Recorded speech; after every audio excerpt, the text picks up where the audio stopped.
Hey everybody, welcome back to the Hiraeth and Other Words podcast. I am your host, Timothy Mengel. And this week I was going to do a solo episode, but if you're watching the video, you'll notice that there is a very pretty lady sitting on this sofa, and this is Jamie Aulenbach. Hello.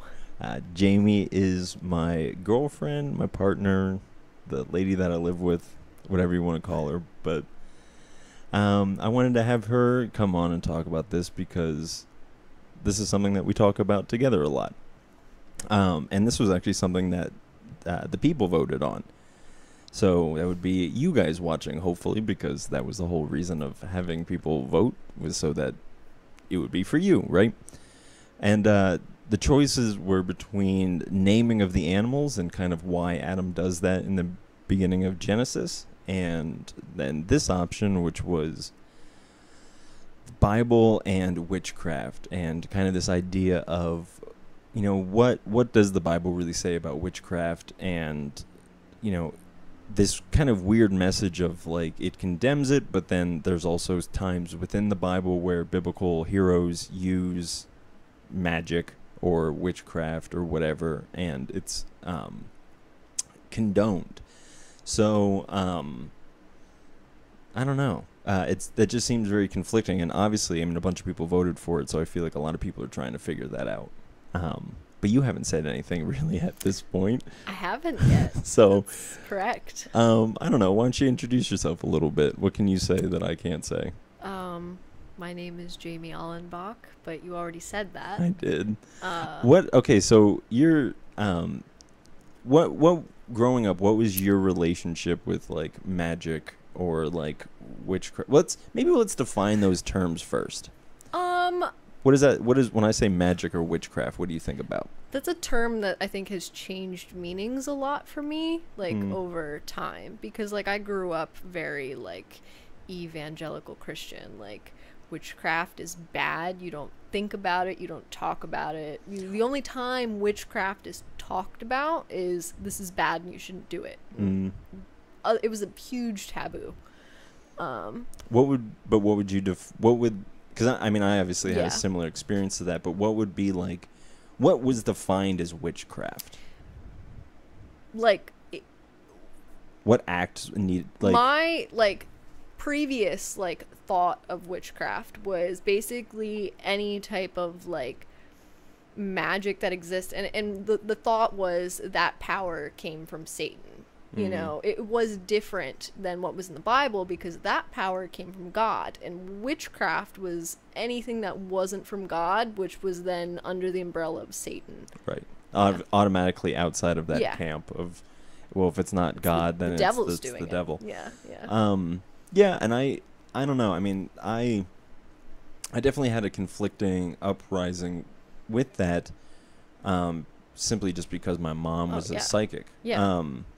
And well, I think that's the difference, because you, like, that's why you're different, I think, from a lot of other, like, Christian people, is because you knew what that was before going into Christianity. Yeah. Most Christians only, like, ever, like, even hear come about across it, or that, you know, have afterwards. Yeah. And I know a couple of Christians who have had negative experiences prior to their conversion with psychics and all those things, and a lot of those experiences have carried with them into their walk with, and then obviously then it's kind of like feeding that fire of, like, well, I had a bad experience with it once, and now my religion is telling me that this is wrong. So yeah, obviously it's easy to get why, you know. Yeah, and I think I don't know. I mean, you obviously had that same problem. I'm trying to, like, what I kind of want to do with this episode is I want to talk about what, and I think we've already kind of started that, is, like, how does the church handle witchcraft? How did it present it? And then I also want to talk about how witchcraft is kind of handled in just society in general, and then what kind of people mean when they say, like, I'm a witch or I'm in a witchcraft, and then kind of just talk about all of those things. But yeah, I mean, I definitely had a similar experience of like just people just being like, I don't like, because even right now we're having a hard time being like, well, what is witchcraft? You know, because it's like, even like if I went to a church on Sunday and was like, you guys are against witchcraft, well, what does that mean? And I think people would be like, well, we don't like when people I see. I'm even having a hard time right now of trying to think of like what is. I'm thinking of like sacrificing a rabbit and like burning candles, but like one of those things isn't bad, and the other thing I don't think people actually do. And I think I would say any civilized person coming across someone who's like sacrificing a rabbit would be like, no, you need to shut this shit down instantly. You know? Yeah, definitely. And I think that's just all religion, because I mean, you look at the Bible and they're sacrificing sheep and you know everything else. I think that sacrificing of animals just had a time and a place, and I think we as people are just kind of past that, whatever that was. Well, I mean, I mean, we can talk about sacrifice because we've only been doing this for 6 minutes, so we got some time to kill. But I think for like the human beings, psychologically, sacrifice came along because it makes sense. If like, because it's like nature's just going to take from you anyways, so why not just give to nature so that it's already happy? Well, yeah, and it made sense. Like, there was a time and a place where that made sense. You know, you gave the best out of each crop, or you know, each, you know, livestock, you know, whatever. You know, each season the best got given back to God, or whatever you worshipped, you know, it got given back to that thing. Right. And that made sense, but in today's culture, it's too big. We've moved beyond it. And that's even just, for me, that shows a sort of spiritual evolution itself, is the fact that we're like, well, maybe we have a way of integrating, maybe there's a way that we can integrate ourselves into reality and not have to injure animals or harm them in the process. You know, Jesus stopped that. You know? And that, I mean, well, that was a huge turning point of out of Judaism, and even you can see in Judaism that they were slowing down on the sacrifices, and I think that was, I think, you know, Jesus, think was just really good at reading like the narrative of the time. And even like when Jesus was shutting down sacrifices, they clearly didn't mean as much. The fact that you could buy animals at a market to sacrifice, rather than like the whole point, like to me, and like thinking about like the spiritual significance of sacrifice would be like, I personally grew these crops and I'm giving the best. When you get to a point where you're buying animals and things to sacrifice at a market that you had no, you know, hand in, like, you're not really losing anything except the money that you paid. And I think that was the point Jesus was making, is you don't need to do this anymore. Right. You know? Well, it's, then it just becomes a religion in its bad sense. Exactly. It's an act. It's like, oh, look how good I am at sacrificing animals. Yeah, literally. And it comes down to being like, well, do you have the best money to get the best animals? Like, or are Jesus you just... doesn't care about, like, God doesn't care about how much money you're spending on this. Yeah. Right. Yeah, he cares about... So, well, actually, that ties into the idea of, well, okay, so in the Old Testament, and I know that you know this, so I'm kind of just explaining this for home, but in the for home, for the people at home, we are home. This is our little home, this little corner. We live here. We live right here. Just right here. Okay, so the story of the Old Testament, the first 5 books of the Bible are called the Torah, or the Law, and the first 5 books are. Can you name them? Do you know them? Once upon a time, I could name all of them in order. I couldn't do that. I could do that. Like, maybe I could probably do the New Testament. We but got not the like Old candy Testament. or something in Bible school for like being able to name all. It was a little song it was like the alphabet song, but with the books of the Bible. Yeah. So the first 5 books are Genesis, Exodus, Leviticus, Numbers, and Deuteronomy. Sounds right. So Genesis is the story of how the Jewish people became a people, the kind of how the birth of the tribe of Israel. The story of Exodus is the story of the people of Israel being freed from slavery in Egypt. Now, if you could read the Bible, or you could watch that Charlton Heston movie, which I guess it's just called. What's it called? Do you know that movie I'm talking about? It's called like Prince of Egypt or something. That's literally the name. Is it? Yeah. That's so yeah. So check out Prince. That was always a hit. So okay. So I guess there's a couple places we can go from here, but in the Bible, I'll just kind of finish up this thought. Those next 3 books are kind of all. Numbers is a storybook, but the book of Leviticus is about how priests and rabbis will go about doing their business, and then the book of Deuteronomy is how the people will conduct themselves. Now, in the book of Leviticus and Deuteronomy, that's where you'll begin to see in the Bible where it's like, okay, we don't do witchcraft. And I was asked, we were outside the other day working in our yard, and I asked you, because we were talking about this topic, and I'm like, do you have any insight into this area? And you brought up a really good point kind of about the people at this time in relationship to that. Do you remember what that was? I do. Would you mind sharing it with us? Sure. Thank you.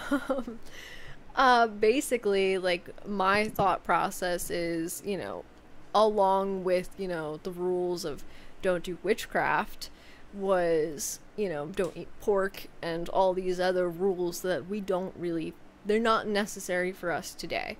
And that was because in that time and place when, you know, the Jews are being exiled and everything else, wandering the desert, you probably shouldn't be messing with witchcraft when you don't have, you know, a food or a place to like live permanently. Right. This shouldn't be something, because I mean, I've met a lot of people that have horror stories with, you know, witchcraft.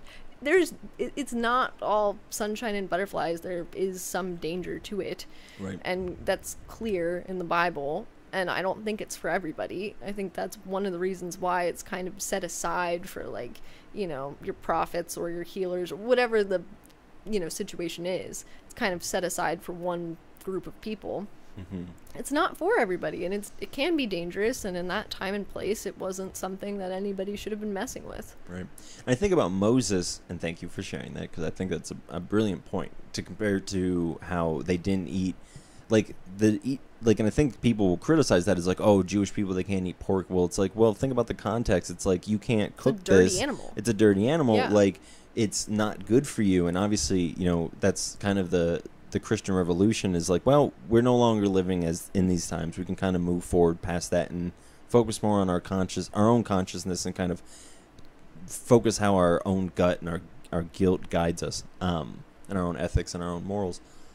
But I think about this all the time, just mostly out of like, no one talks about this. I don't remember really ever hearing that many sermons about it or whatever, but the fact that, like, in Exodus, and I wish I would have looked up the Bible verse before talking about this, but there's so Moses has to continually go to Pharaoh to be like, hey, let my people go. I think everyone will know that saying, let my people go. So that's Moses continually goes up to Pharaoh and he's like, hey, let my people go. And Moses continually says yes, and then he changes his mind, and then he says no, and then he changes his mind. And one of the last things that Moses has to do is he has his sorcery battle with the top sorcerers of Egypt.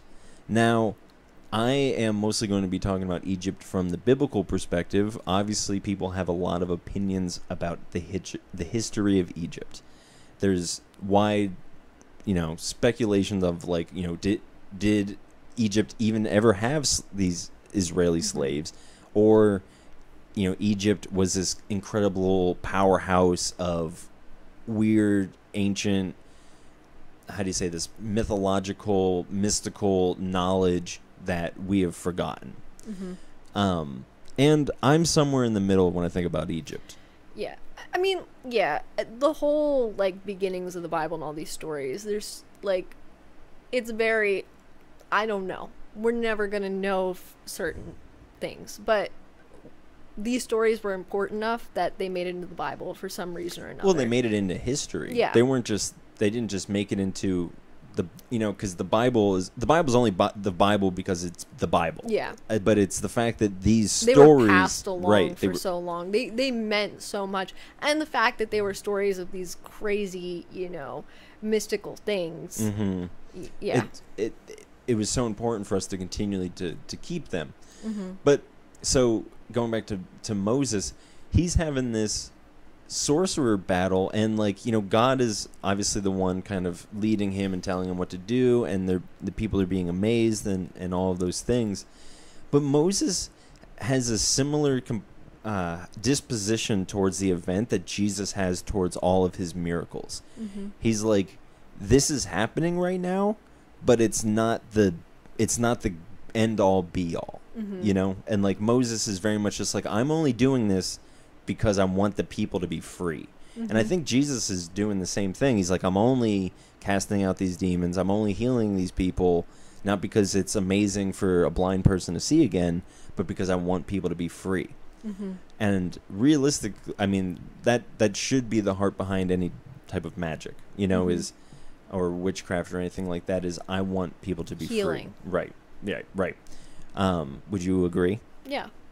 Do you have anything you want to add to that? I think that's what differentiates like good magic with bad magic. A good witch and a bad witch? Yeah. Yeah. Well, I mean, I forget. Weren't we watching something about a witch who was like, you could come to her? It was like in Romania. I can't remember where. Maybe I wasn't watching this with you. But it was like a woman in Romania that you could go to. It was a vice piece. And she would make good, like, love potions and like positive potions. But she would also like make curses for people.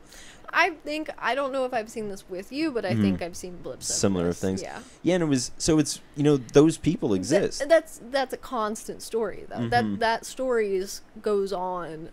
There's stories like that in just my family, like history. Like, What do you mean? I told you my great grandma was a white witch. Well, let's pretend there's other people listening. Okay. Well, my great grandmother's a white witch, and there are stories that there was a curse put on the babies of my family, of like her children, in the 60s probably. I don't know. And like my mom like specifically remembers a story of one of my cousins just like banging his head against his crib for hours on end until my great grandmother got some like higher witch in to do some like Pennsylvania Dutch magic, and it stopped. Man. So what do you think that is? I just think that every, like, I don't know, I think that our thoughts and emotions and things that us, like, humans, I just feel like there's some power in those things, and some people have figured that out. And there's a lot of stuff that unfortunately we've lost, whether for good or for bad, I think just culturally. And I think I mean, the Bible talks about curses. You know, everything talks about curses. For some reason or another, or at least in our brains, exist. You know, The fact that curses defined as someone can do something to you that causes you harm, and in a magical way, to some degree. You know? And there's some like deal you can make with something out there that it'll like, you know, and see, that's fuck with whatever. Right, and know? that's I never really got into any of that stuff.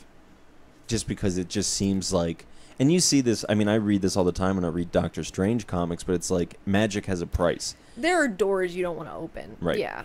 And I think that's the thing that Christianity was trying to do.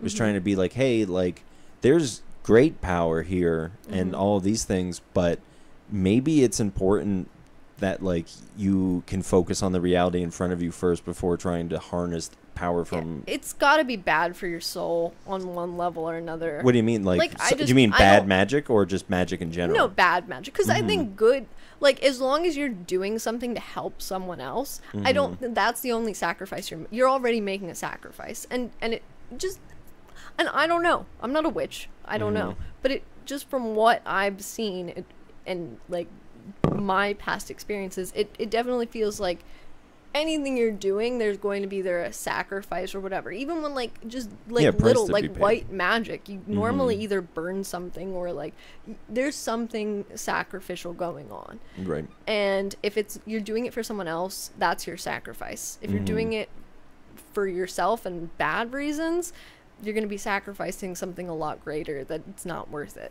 Right. You know. And I think I'm fascinated by the fact that you kind of mentioned this earlier, that magic has kind of always sat on the sidelines of whatever it is that we're doing, you know? Mm-hmm. And it's so this weird kind of question comes up of like, well, is it something that we're supposed to be like, I'll throw this to you. Are we all supposed to get to a place where Jesus was, where he's, the land and the water are the same thing, or life and death? And you even see there's a time in the Bible where Jesus curses a fig tree, Mm-hmm. and it dies. Mm-hmm. And, that's people, again, that's another sermon that people really don't preach about, other than don't upset Jesus because he'll curse your fig tree. Yeah, and that's just such from everything we've seen about Jesus, like Jesus curses something, and out of everything, a tree, like. Yeah, you would think like a benevolent thing. Yeah, it's just like such a non, like, quote unquote Jesus thing. Mm-hmm. And I think that makes people uncomfortable. Yeah. Well, I think people don't know how to handle Jesus doing things that are either, I don't want to say amoral or different morally too human. But yeah. And then just being upset at this tree, or the fact that, like, I think people always try to justify Jesus calling his disciples, like, being like, ye of little faith. Mm-hmm. And I think they're like, well, he's not being mean. And so it's like, well, I mean, could you imagine Jesus's position? And, like, let's not even bring into the count of, like, him being God and ascending or descending from that level. Let's just be him, a normal human being, frustrated with these people that are like, I'm trying to show you a way of living that is like so exponentially better than you can even begin to understand. And this is another thing. I think people, and I know, I'm scatter shooting all over the place right now, but the reason that Jesus and like a lot of these like saints and whatever aren't super enthralled with miracles is because they know that that's not the end all be all of spirituality. It's a section of it. It's a part of it. You sound like you were gonna say something. No, I'm just agreeing. Yeah. Yeah, and I think that too many times people are like, everybody wants a miracle. Yeah, they want to see people want to see people get healed. They want to they like the rush of it all, of just like, oh my gosh, like instant gratification. You don't have to work for it. Right. It's proof right then and there. Right. And do you think that's why people get into witchcraft, because they're just like, I can kind of like jump? Yeah. And I mean, it was a huge thing for me. I'll never forget the first time I got my hands on a book of witchcraft at the library that my mom didn't know about. Like, it was enthralling. Like, it was like, this is forbidden knowledge, and I think that's such a huge pull. We as human beings are curious, I mean, that's the story of Adam and Eve, right? Yeah. We're gonna go for it. Like, and I think it's a good thing on one hand, because I do think it's good to think outside of the box. As far as like healing and all that other stuff, I think witchcraft has, light years ahead, considering a lot of other alternatives. Here's what I'll say to that is, I think what we in the West would define as witchcraft insofar as herbal medicine, in the East they would just call that medicine. Yeah. And I feel like with our way of using, like, it's so like cultural. Like, my great grandmother that was the White Witch, it was all in herbs and medicine. She always had a necklace with mustard seeds in it because it was the symbolism, it was everything else. And I think that's just how we've received that, is just through cultural stuff and like healing women and everything else. Whereas in the East, that was just always medicine. Right. It was just always accepted as medicine. Right. And I think that that's where like the taboo of like witchcraft or magic or anything of that kind of starts to arise. European roots. It's the European roots, and just the bad understanding of scripture, and just being like, well, it just tells us not to do it, so we're not going to do it. But also it's like, well, Jesus comes along and does and I don't want to. For me, I don't understand how you could see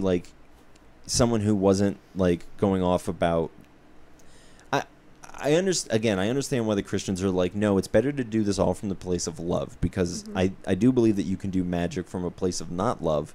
I mean, I know a guy who was reading a book about how you interact with demons to get them to do what you want for them, or you just get demons to interact with God quicker from you, and your prayer goes up faster than angels and that kind of shit. And it's just like, well, again, it seems like you're trying to jump the line here. Yeah. And maybe the system is in place for a reason, because this thing has been figuring itself out. But like you were saying, I do think that part of being human is us kind of being like, well, I'm going to be the curious, test fucking puppy on this thing or whatever, test dummy, not a puppy, guinea pig, and just be like, well, I'll fuck around with magic and see what happens. And I think obviously God's goodness consumes that all, and just being like, well, he understands that people are going to go out and be like, yeah, this is too much power for you to have, like, yeah, and people are going to get lost in that. But I mean, obviously it's those people's sacrifice that shows us the limits of where that magic is healthy. But I don't know, I don't think you ever really answered my question. Do you think we are going to get to a place where we're like similar to Jesus, or do you think... I hope so. That's what Jesus wants us to do. Well, he did say... And like, we do to a point, like, depending on what kind of church you're in. What do you mean? Like, just coming from, like, more of a charismatic church, from the last time I went to church, which has been probably 10 years. Like, just the laying of hands and the speaking tongues and, everything else. Like, you can't tell me that's not, some sort of low-level magic. Yeah, like, that's something. Right. And obviously it works to a degree. Right. Man, okay, so since you said that actually ties into this Bible verse I wanted to read. So, look at you. You're doing great. What are you doing after this? You want to spend some time together? Come over to my place? Yes. All right, I'm here. So this is in the book of Hebrews. And I remember when I used to went to church, my pastor did a sermon series on this, and I thought it was very interesting because he points out how this verse shows, he's like, there's a foundation of spirituality that Jesus laid, and if you can't get just the foundation, how can you expect to get what it is that he builds upon? So my pastor did this series just talking about the things that he lists, the person who wrote this book in the Bible lists as the spiritual foundations, and then just kind of went through them. And I always thought that was a very interesting thing. But let me just kind of read this verse to you. It's from Hebrews chapter 5 to chapter 6. It kind of bleeds right over. It says, I'm just kind of... about this we have much to say, and it is hard to explain, since you have become dull of hearing. For though by this time you ought to be teachers, you need someone to teach you again the basic principles of the oracles of God. You need milk, not solid food, for everyone who lives on milk is unskilled in the word of righteousness, since he is a child. But solid food is for the mature, for those who have their powers of discernment trained by constant practice to distinguish good from evil. Therefore, let us leave the elementary doctrine of Christ and go on to maturity. So here is the elementary doctrine. Not laying again a foundation of repentance from dead works and of faith towards God, and of instructions about washing and the laying on of hands, the resurrection of the dead, and eternal judgment. Those are the foundations that Christ Jesus laid down. Those are very big foundations. Those are huge. Repentance from dead works and faith towards God. So stop doing shit that's wasting your time and actually live a life that's meaningful. Instructions of washing is getting your shit together, like being able to go through life in a way that isn't repulsive. The laying on of hands, being a compassionate person, right? And the resurrection of the dead and eternal judgment. And who the fuck knows what that's about? Because I think, those things are so big. They're and huge. And yeah. Since I think there's a correlation between Jesus understanding those things and also being able to do the things that he was able to do, I think too often Christians try to get to this place of when they lay on hands, it's because and then a person's limb grows back or their eyes open. And maybe I'm just speaking about past experiences for myself, but I think those same type of Christians would have a very hard time of just laying on hands and being a compassionate person without, expecting anything out of the person. Yeah. I don't know. What do you think about? I feel like I talked for like 20 whole minutes. What did you think about? For 20 I whole know minutes. that, but yeah. What do you think about that verse I just read? I mean, it's a lot for low-level monkeys to be like, the foundation, man, figure it out. I mean, like, it's a lot to ask of people, and I think it's slowly getting there, but I don't think it's anywhere close to where it needs to be. And I think you'll agree with me on this, and I've heard, this is Richard Rohr say this, is like the Christian revolution hasn't even begun. No, not at all. No. And like, Christianity is such a beautiful thing, and it's gotten very twisted for a very long time, pretty much since its existence. Almost. I mean, it was good for like 300 years, and it was a great 300 years, and then it was golden. The good old days. The good old days of Christianity prior to Constantine. And I think it's such a radical transition. Again, if we're moving from the kind of. Okay, so there's this thing with chakras and how they talk, like there's this lower like survival level chakras, and they kind of move up to more spiritual levels. And that's what you see in the biblical tale, is this tale of people who were like... And that's what those laws were. They were survival laws. Right. And then you kind of get to see Jesus of, well, how do we live in a community? And not that they didn't have communal rules in the survival, but they were survival rules of like, and this is why people are like, well, why do they have these laws about like an ox falling into a well? And it's like, well, think, man, you're a society that like we have unspoken rules about land, and some of them are written, but like, we have neighbors, and we know, like, again, if it's just subconsciously or consciously, if they break my window, they pay for my window. That's not written down anywhere other than just our moral, just whatever. What we're seeing in the Bible is Moses seeing this, and this is how, think about it this way. Moses, you're the only one who's educated out of potentially 1 million people, and you're watching 1 million people interact with each other, and you're seeing that works, that doesn't work, that and you're doing that for 40 years, and then you write down, this works. If you just like whatever it is, you'll be okay. And obviously Moses was at a certain time and place, and that's where that applied. And again, it is about survival, of just how do you survive. And then Jesus comes along and kind of adds to that, and being like, well, how do you thrive? How do you just kind of get above like just this living or whatever, but how do you move to a place of like great compassion? And again, witchcraft is so poorly defined, because it's like, sometimes it's like, healing someone magically, or it's also like spices. It's such a big thing, and that's like the problem. And I mean, there are subsets and subdivisions of like witchcraft, and I think like a lot of witchcraft, and I could be totally wrong, somebody could hear this and be like, you're totally off on what this is. But the way I look at witchcraft, most people that claim to be witches or follow that path, it's normally earth-derived magic. So sometimes it's not, sometimes it's dark, but I feel like there's less and less of that. I think that's going kind of, it exists, but it's not nearly as popular as it once was. It's not as popular, right. It was very popular at one point, but I think now it's mostly like earth-based magic, which I think is incredible, because it's the earth. You're not going to get much more pure than that. When it's there and it wants to heal you. Yeah, it's what it's there for. Well, we're supposed to take care of it. It takes care of us. It's a mutual thing. Right, and I think that's what good magic looks like. It's just a higher level of communicating and trading with the earth. Right, and again, because the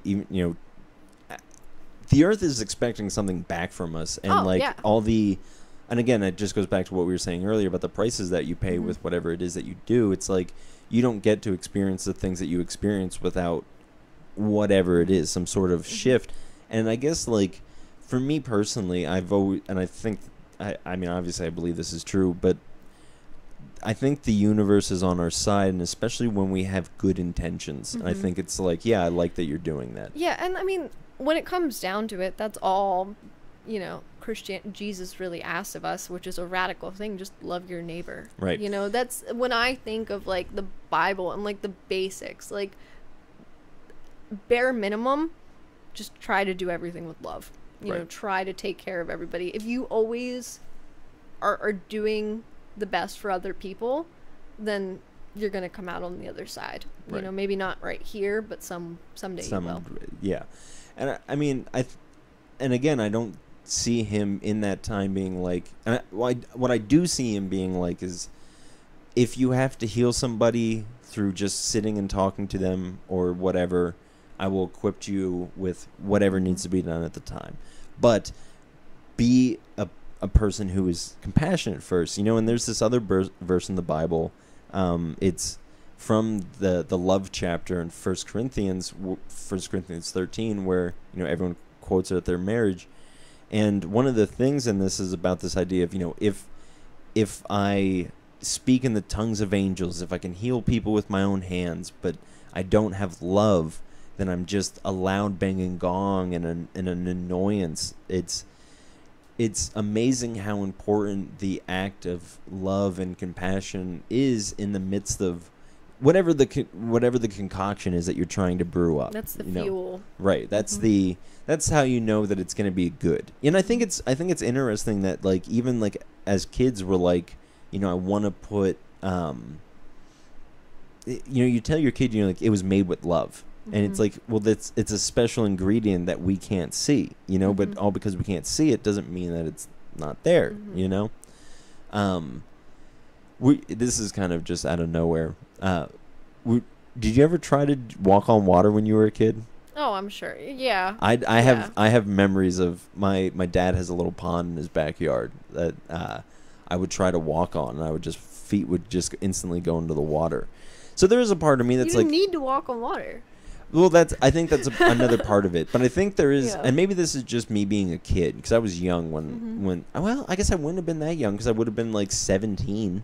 So I was a 17-year-old kid trying to walk on water, Like, that's past the point of, like, believing in fairy tales. That's me just being like, I genuinely believe I can do this. And so I think there's a part of me that's like, you have to be careful with these tales. Because then you have kids that are like, because I mean, for me, it was really discouraging, because I'm like, I have faith. I know I can do this. And I've tried to heal people with prayer and all those things, and they just haven't been healed. And it's like, well, and that's incredibly discouraging when, like, you're told that all you have to do is just have faith. And, growing up and seeing it, it's like, well, now faith is so much harder to define than just belief. And it's about embodying, it is a mental thing. It's an emotional thing. Faith is a full body experience. And I worry about as Christianity, where it hands like, if you love Jesus, you should be able to do these things. And then those people not being able to do those things and being like, oh, I thought I loved Jesus, Yeah. But I also worry about and, I feel like I do a good job on this podcast of pointing out the flaws in whatever spiritual thing that I'm on. And I normally point out a lot more flaws in modern Christianity, because that's kind of the world I've come from. So,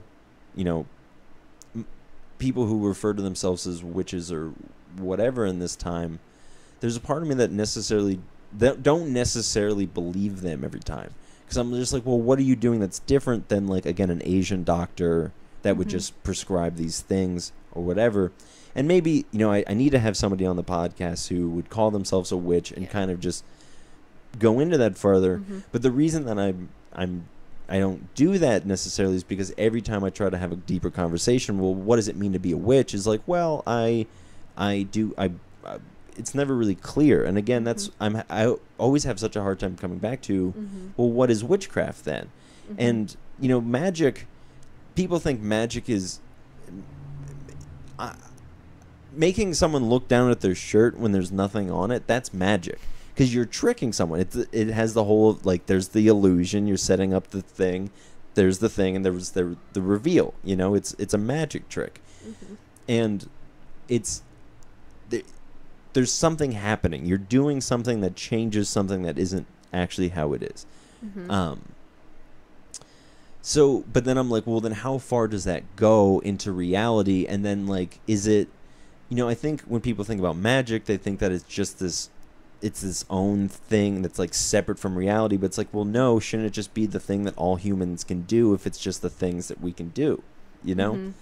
So I don't know. I guess all this to say, if you consider yourself a witch or something that would know witchcraft or something like that, I would love to have you on the podcast and to talk about what that means in modern times.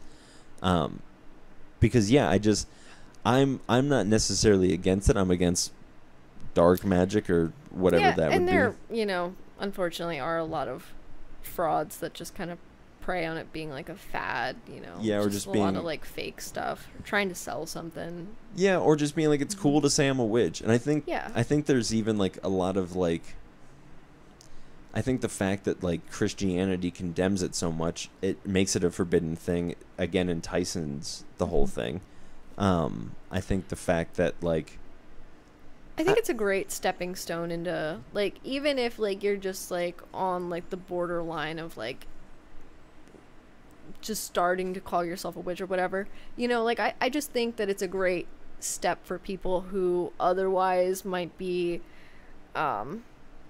I can't think of the word, they wouldn't exactly disinterested into any type spiritual. of like religion. Yeah. I think it makes it accessible. I think it's a type of spirituality that one isn't mostly, because I think the big problem with spirituality is most spirituality is, you know, very male centric. And I think this is one of the reasons why witchcraft is so popular right now, is this is mainly like a women thing, and I think that's important right now, and it doesn't alienate anybody. Well, yeah, I think that's because that's one of the biggest problems with, you know, Christianity shot itself in the foot by not having a more maternal figure in either the Trinity or, I mean, that's why Catholics have such a high appreciation of Mary, because it's like, we need femininity. That's the right word, because it's I mean, it's half of our if we're made in the image of God, and God makes man and female and everyone in between, that means that we're man and female and everything in between. Yeah, and I definitely think, I feel magic is definitely more of this, and it's more enticing for people of feminine nature, or whatever that would be. And they have their own Trinity, which is also, I think, incredible. What would the Trinity be? The maiden, the mother, and the crone. That's pretty sick. Yeah. Explain that. That's the somebody who's an actual witch would be much better at this than I am. Yeah. We do have black cats, though. We do. We have two. One's even named Salem, so I should be a witch. This is a problem.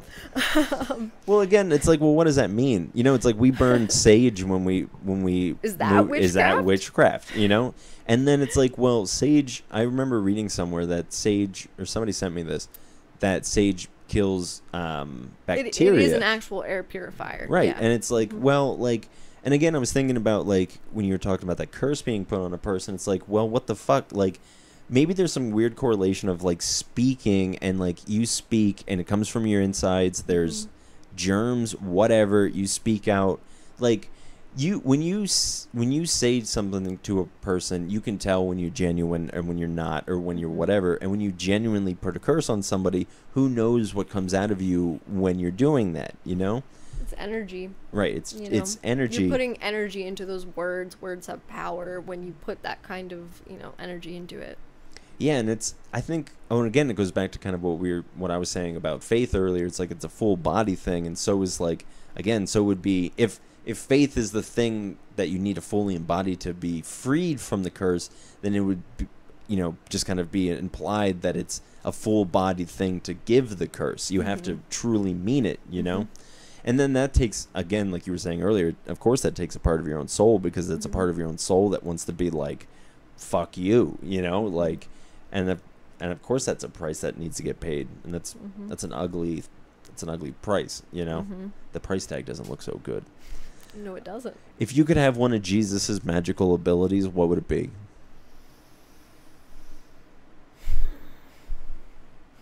Being able to just make bread and fish wherever I go. That'd be pretty sweet. Why is that? Never have to be hungry. Yeah. Always have a snack. Oh, the people around you always have a snack is where I thought you were going to go. See, that's why I wouldn't be a good Jesus. Well, see, actually, now that you say that, because the first thing I thought of was his ability to take naps during storms. I already have that one. Yeah, you do. You're a professional sleeper. And also, that's very selfish of me. So, again, this is a perfect example as to why we're not just walking around healing stuff. Like, we don't have that power. We're not at this level. Because Jesus We'd be using it for stupid stuff. We'd be using it for stupid stuff. Mm-hmm. And I think, so I guess my encouragement to people, we'll wrap this up. It's getting there. Is like, if you're interested in whatever witchcraft would be, my only thing that I would say is try to understand it the best that you can and go in with the purest of intentions that you can. Yeah.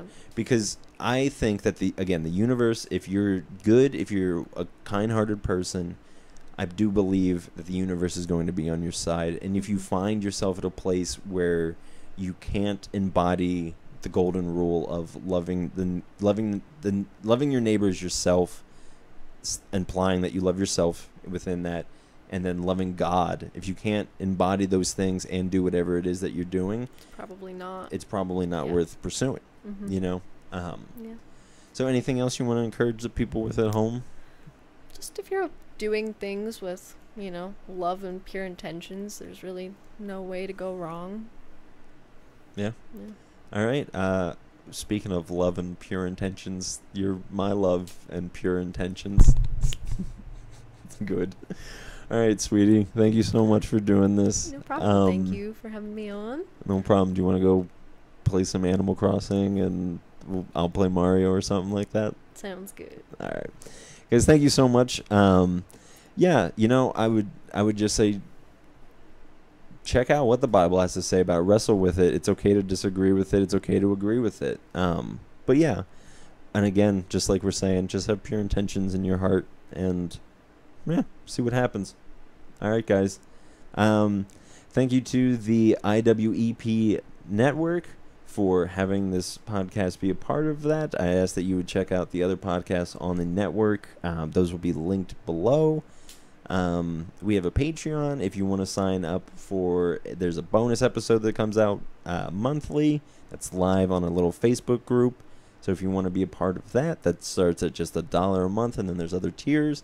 And then, I just ask that you would love yourself and love your neighbor and love God and be pure of intentions.